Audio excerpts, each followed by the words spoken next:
मग मी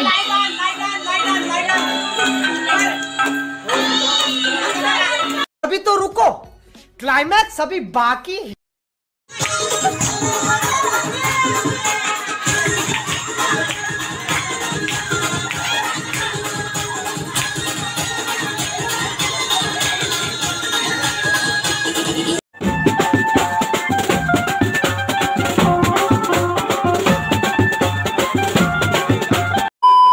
आज मी चालले वरोरला माझ्या मावशीकडे, कारण उद्या गणपती विसर्जन आहे म्हणून. आता मी वाणगाव नाक्यावर आहे. थोड्या वेळात आम्हाला बस भेटली आणि माझ्याबरोबर आहे तनिष्का. थोड्या वेळानं मी पोचली वरोरला. मग मी गेले मावशीच्या घरी.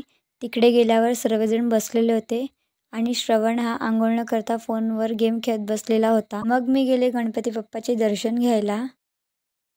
दर्शन घेतल्यानंतर काही वेळानं यज्ञा आली आणि मला म्हणाली, मला कंटाळा आलाय, आपण बाहेर फिरायला जाऊ. फिरता फिरता आम्ही गेले साईबाबाच्या मंदिरात. तिकडे थोडा वेळ बसले, साईबाबाचे दर्शन घेतले. मग आम्ही गेले ग्रामपंचायतमध्ये. तिकडे उद्या विसर्जन आहे आणि पाणी लवकर सोडा म्हणून हे सांगण्यासाठी सर्वजण ग्रामपंचायतमध्ये जमलेले होते. थोड्या वेळानं घरी गेले. तिकडे श्रवण आणि लव्य दोघं पण खाऊ खात बसलेले होते. मग मी दोघांकडे थोडं थोडं मागितलं. दोघांनीही त्यांचं थोडं थोडं खाऊ मला दिलं. मग मी बाहेर गेली आणि इकडे आमच्या सारिका मामीला एवढे कपडे कसे धुवू याचं टेन्शन आलेलं. आणि हा दीप आत्ताच झोपून उठलेला आहे. आणि मग मामीने सर्वांना स्प्राईट वाटायला सांगितला. श्रवणला द्यायची इच्छा नसताना सुद्धा मला त्याला स्प्राईट द्यावा लागला. मग मी गेले माझा ड्रेस इस्त्री करायला अंकिताच्या घरी. काही वेळानं ड्रेस इस्त्री करून मी गेले घरी. घरी जात असताना मला रस्त्यात बदकं दिसली. मग संध्याकाळी 6 वाजता मी, लव्य, यज्ञा, उर्वी आणि मनू आम्ही समुद्रावर फिरायला गेले. तिकडे आम्ही थोडंसं खाल्लं. मग आम्ही घरी गेले. घरी पोचल्यानंतर काही वेळानं हे सर्वजण नाचायला लागले. रुको जरा, सबर करो, बोला धक्का बुक्की नहीं करने का.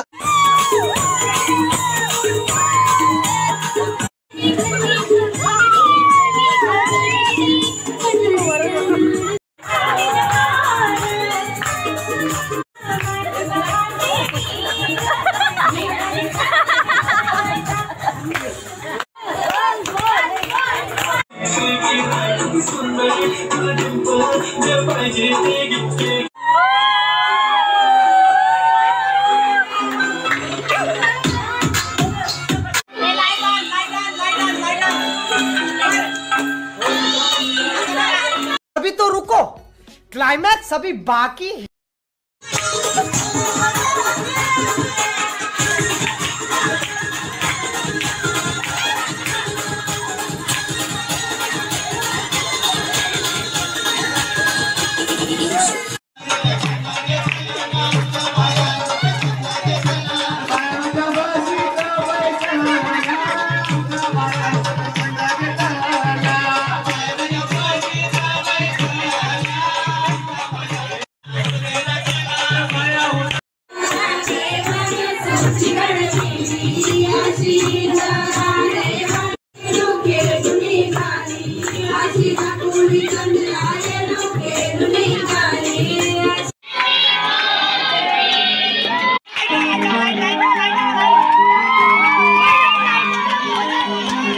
A few moments later. नाचून नाचून सर्वजण थकलेले होते आणि इकडे आमची सखूबाई मेहंदी काढत बसलेली होती. मेहंदी काढून झाल्यानंतर आम्ही 1:45ला पत्ते खेळायला बसले. 1 तास पत्ते खेळून सर्वांना कंटाळा आला. मग आम्ही 3 वाजता हावजी खेळायला बसले. हावजी खेळून झाल्यानंतर जे झोपलेले होते त्यांच्यावर प्रँक करायचं असं आम्ही ठरवलं. रुको जरा, सबर करो. हार्दिक काका, हार्दिक मुद्दाहून बनलेला.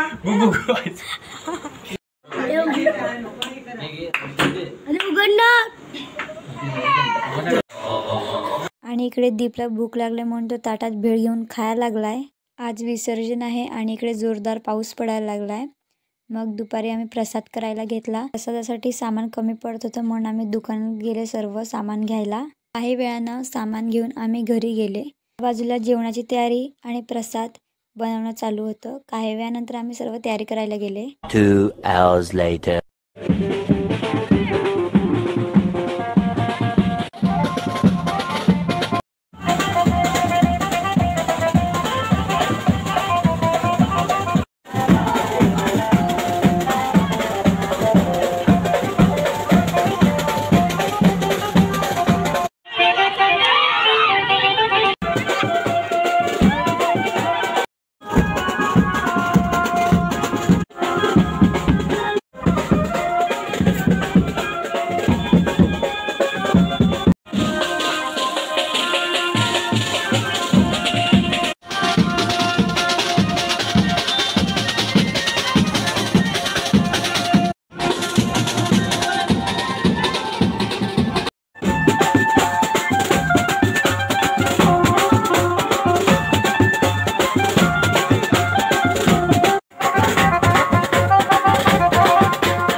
व्लॉग आवडला असेल तर चॅनलला लाईक, सबस्क्राईब, शेअर नक्की करा.